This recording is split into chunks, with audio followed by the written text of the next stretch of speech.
Welcome to another edition of The Power of Words with me, your host, Kevin Treasure, author of The Power of Words, The Winner's Mentality. Our aim is to help people win in life through the power of their words. You are born to win. Welcome to another edition of The Power of Words, The Winner's Mentality with me, your host, Pastor Kevin Treasure, aka The Winner's Mentality, helping you win with your words. And today I want to encourage someone, amen, because God has raised you up and God has given many people wisdom. And I want to let you know that wise words disperse knowledge. I'm going to say that again. Your wise words, wisdom disperses knowledge. God is raising up many people at the sound of my voice. He's raising you up to disperse knowledge. And some of you know that God has called you. There is a gift on the inside. There are talents on the inside, and you know that God has called you to be a leader in your field, to be a master in your field, whether it be sports, whether it be athletics, whether it be education, science, the medical field, entertainment, or if you're a doctor, whatever it is, whatever mountain God has called you to, you know that in your heart God has called you not to be mediocre, but God has called you to be the master in your field. And today I want to talk about how your wisdom is going to disperse knowledge. Wise words disperse knowledge. And I've got here, people are hungry today for knowledge, whether they're seeking for information in relation to business, relationships, families, marriage, entrepreneurship. We live in a world where information is easily accessible, whether it be internet, libraries, or courses, coaching courses. Listen, information is out there for the taking. There is no excuse for anyone not to excel in their chosen field of ministry, business, or education. We've got so much modes of information out there, whether it be coaching, so much YouTube. I know people that have got rich, that have started their business, that have learned how to play pianos or learn how to build things just by watching YouTube videos. Wisdom is out there for the taking, but we cannot speak about wisdom without talking about the King Solomon. Oh my God, when I speak about this man, there's something about Solomon. His wisdom is still renowned even today. There are people still benefiting from the wisdom of Solomon even now. But Jesus said that greater than Solomon is here. So Holy Spirit, we welcome you. And even as we disperse knowledge today, God, I want to encourage people right now at the sound of my voice that know they've been called for more. You've been called to motivate. You've been called to encourage. You've been called and meant to be a witness. You've been called to be a king and a queen in your generation. You've been called to influence your generation for the glory of God with all the gifts and talents that He's placed inside of you. And I've got here, when King Solomon came to the throne after his father David died, the Bible explained that while King Solomon was in Gibeon, he sacrificed 1,000 burnt offerings. And this is key. I don't know why the Bible mentions this. He was at a place called Gibeon and he gave 1,000 burnt offerings. And he gave a big offering. He was a giver. He was a man. He wasn't stingy. He was a giver, and he knew how to give to God. And the Bible says in that same night, when he had sacrificed 1,000 burnt offerings, when he had given God a significant offering, to know that, listen to me, I'm not greedy. My heart's for God. My heart is to please Him. I want to please Him. And if you've got that heart where you say, I want to please God first, above all, I want to please God. I don't want to please people. I want to please God. I want to do the things that are pleasing in His sight. The Bible says that night that the Lord appeared to him and He says, ask what I can do for you. Imagine God coming to you right now and saying, what is it that you want me to do? But the good thing is that he was asleep when he asked him. So he knows that he was going to communicate to him spirit to spirit. He wasn't going to talk to him, because many of us, if God came to us on the way and say, what would you have me to do? We'll say something silly like, let me win the lottery, or I hope you're not playing the lottery, but let me have £1 million, or something silly. But God said, no, I want to get him while he's asleep so I can speak to him spirit to spirit. And he says, now God, you have made your servant king instead of my father David, and I'm just a child. I'm still young. I do not know how to go out or come in. And me, I'm your servant. I'm in the midst of this great people. And said, you have chosen this great people, too numerous to be numbered. Therefore, give me your servant an understanding heart to judge your people, that I may discern between good and evil. For who is able to judge this people? Solomon could have asked for anything in the world, but his desire is that he would have an understanding to carry out his reign in the fear of God. He was anxious to succeed his father, and his motive was pure and honest, to rightly govern God's people. If you've been placed in an area of leadership, God wants to know, are you in this area of leadership because you want to look good, or you're in this area of leadership because you want to shepherd people, or you want to bring people up, you want to make disciples of men, do you want to help people reach their destiny, do you want to help people get to complete their goals and their visions that they have for their life? Solomon had a true heart, and he said, listen, I want to do this right. You've made me king, and I want to do this right. So give me understanding, give me wisdom. And the Bible says that this thing so pleased God that God said, behold, I have done according to your word. 1 Kings chapter 3, I've done according to your word. I've given you a wise and understanding heart. So there has not been anyone like you before you, nor shall there be anyone arise after you. And he said, I've also given you that which you didn't even ask for, riches and honor, so that there shall not be anyone like you among all the kings of your days. God gave Solomon wisdom which was second to none. He also gave him something he didn't even ask for. He gave him wealth like no other king that had ever lived. Wealth, always remember, is a byproduct of wisdom. Solomon's wisdom gained him fame and renown from people all over the world. They came to hear his wisdom, which exceeded all the wisdom of the known world at that time. Solomon's wisdom was and understanding was admired by all the nations around him. The Bible said he spoke about trees. He spoke thousands of proverbs, 3,000 proverbs. He wrote songs.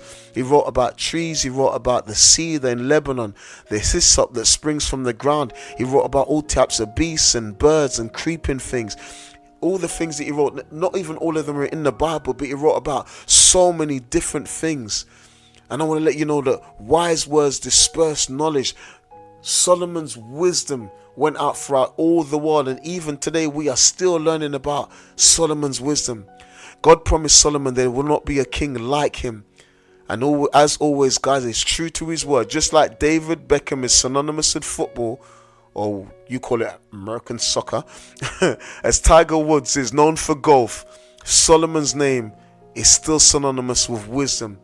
The book of Proverbs shows us wisdom can be given to kings, to queens, to men, to women, old people, young women, mothers, fathers, married people, children, employers, employees, the wise, the foolish, the good, the evil, the humble, the proud, the rich, the poor, the lazy, the diligent, those in debt and those of abundance. Solomon's wisdom is available to everyone, and it speaks about every situation. Some of his accomplishments: he owned 40,000 stalls of horses, of chariots. He built a magnificent temple for the Lord consisting of gold and silver, brass and jewels, estimated about 40 billion in today's money. I'm going to say that, 40 billion. He received 25 tons of gold each year, hired thousands of skilled men to complete the furnishing of the temple, built a spectacular house for himself and a house for his wives, had peace in the majority of his reign, built cities of store for his chariots and cities of store for his horsemen, had surrounding nations pay tribute to Israel of gold and silver, linen and spices, built an exceeding large navy, made harps and musical instruments from unusual trees, made shields of gold, sat on a throne of ivory and gold, made silver to be in Jerusalem like stones, it was reported, had cups that were made of gold. In one of these houses, all his knives and all his forks were of gold. He exceeded all the kings of the earth, and everybody wanted to hear his wisdom. In fact, the Bible explains that Solomon's wisdom became so widely popular that kings and queens desired audiences with him. The Queen of Sheba came to see him, and when she came to see him, he answered all the questions that were in her heart. That's taken from 1 Kings chapter 10, verse 9. He said he didn't hide anything from her. And she was so amazed at Solomon's wisdom. She said, surely what I've heard doesn't even amount to what I've seen. Solomon told her all her heart. He answered all her questions. And Solomon's wisdom was so widely known that kings and queens come to search for it. And I want to let you know, as you master your field, kings and queens and leaders will come to look for you. CEOs will come and search you out. Managing directors will seek an audience with you. When you seek for wisdom, when you master the field that God has chosen you to master, people will come and look for you, and people will pay for the knowledge that you have, because wise words disperse knowledge. And God is raising you up. He's saying, listen, I'm giving you a hunger, amen, to master the field, whether it be sports, whether it be industry, whether it be science, biomedics, whether pharmacy, wherever he's raising you up in the area of entertainment, book writing. Some of you, he called you to write books, he's called you to write plays, he's called you in the arena of arts and theatre. And some of you, God has given you so much stories, and you say, I've got all these stories, what do I do with them? You put them to paper, you start to send them out to book publishers, make them into novels, make them into stories, and then send them off to CNN, send them off to Netflix, send them off to Disney Plus, send them off to places, and make sure you get your royalties, and make sure you have ownership and the rights over the stories that you write. Make sure you have the publishing rights for the work that you do. I just want to put that in there, okay? I want to let you know that Solomon's wisdom was dispersed all around to the known world. The Queen of Sheba was just one of many royal dignitaries who came to hear him. Throughout the centuries, men and women have sought out the wisdom of Solomon for their benefit and direction. In fact, books are still being written today regarding the Proverbs and the influence today, showing that godly wisdom is lasting and applicable. I've got here, wisdom, winners will always show their appreciation. When the Queen of Sheba came to visit Solomon, she came with gifts. She did not come before Solomon empty-handed. She came and gave abundantly of her wealth. Why would anybody give to someone who already has everything? Why? As a show of gratitude. Wise people will always give. I've got here, winners will always complete their assignment. If you're a winner, you will always complete your assignment. The Bible records that Solomon finished the house of the Lord and the king's house, and all that came into Solomon's house, into Solomon's heart to make for the house of the Lord and to his own house, he prospered. So I want to let you know, winners will always complete their assignment. So if you're a winner, I want to encourage you, you always complete your assignment. You're going to complete your assignment. You're not going to leave it half-heartedly. You're going to finish whatever God has placed in your heart. You're going to finish it. You're going to bring it to completion. I've got here 6 winners mentality points concerning knowledge and wisdom. I've got here, people travel to hear wisdom. They took boats and came out of cities and towns to hear Jesus. They traveled from near and far to hear Solomon. But now people take trains, planes and automobiles to get good teaching, wise counsel and information. The Queen of Sheba came from afar to hear Solomon. People will come from afar to hear you. People will pay. They'll get on Zoom sessions across the world. They'll get on Zoom sessions. They'll get on the internet. They'll get on a link, a computer link, just to hear your knowledge that you have. Number 2, people will pay to hear wisdom. Seminars, conferences, workshops are held all over the world to gain knowledge and wisdom in all different types of subjects. Sometimes the prices to be paid to hear these men and women teach wisdom and share their knowledge are staggering and astronomical, but it's worth it. I want to let you know, people will pay to hear wisdom. 3, people who disperse wisdom will put a value on their time. I'm going to say that again. People who disperse wisdom will put value on their time. Winners never waste their time. They understand that time is precious. In the business world, time is money. People who don't value their own time will not value yours. Never waste time with time wasters. Number 4, people who disperse knowledge should always be aware of the influence they carry. I'm going to say that again. People who disperse knowledge should always be aware of the influence they carry. Others will watch you more closely and take note of the finest detail of your life. Haven't you seen the people who disperse knowledge, or people in the public eye? They're watching every moment of it and seeing what you wear, where you go, who you're with. You'll be watched more closely. When your influence grows in the public arena, your character will always be more closely monitored. People in high profile positions would do good to not make silly mistakes which can be easily avoided. If a normal man in the street gets drunk and gets into a fight and gets arrested, it's often overlooked. But when that person is a politician, celebrity, or well-known minister, if it becomes headline news. Solomon's wisdom made him a man of influence and power. Your wisdom will make you a man or woman of influence and power. Next one, wisdom is sometimes hidden in flawed vessels. I'm going to say that again. Wisdom is sometimes hidden in flawed vessels. This is why you shouldn't overlook anyone. Solomon was a young man when he came to the throne. Many people must have wondered if he would be able to fulfill the task ahead, but no one knew what God had given him. Gideon was the least in his tribe, but with God's help and 300 men, he defeated the army of the Midianites. Jephthah was the son of a harlot, but he won a great battle for the nation of Israel. Rahab was a prostitute, but she helped the spies, and she's still remembered in the Great Hall of Fame in Hebrews chapter 11. Peter ran away when Jesus was arrested, denied him to the point of using bad language. But on the day of Pentecost, he stood up and he preached a sermon, and 3,000 people were added to the kingdom of God.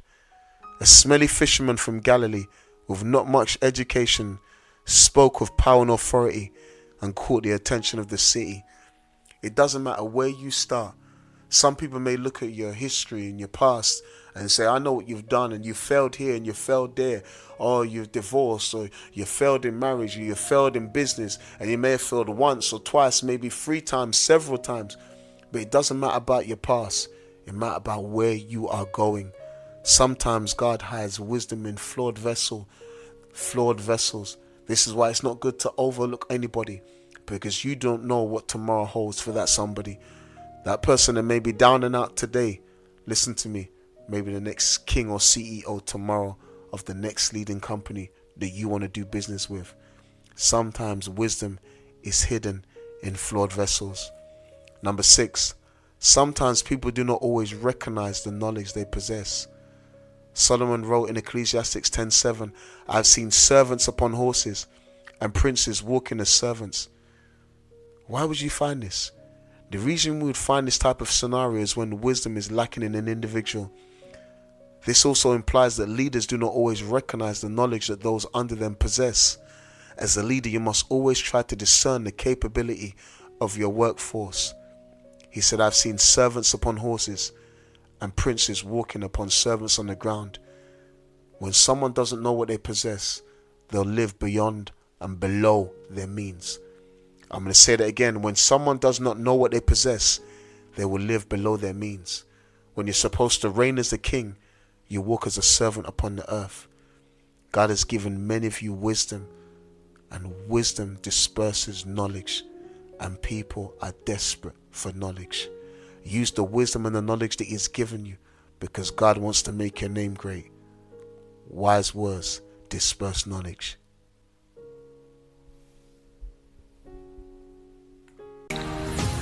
Thank you for tuning in to the Power of Words, the Winner's Mentality.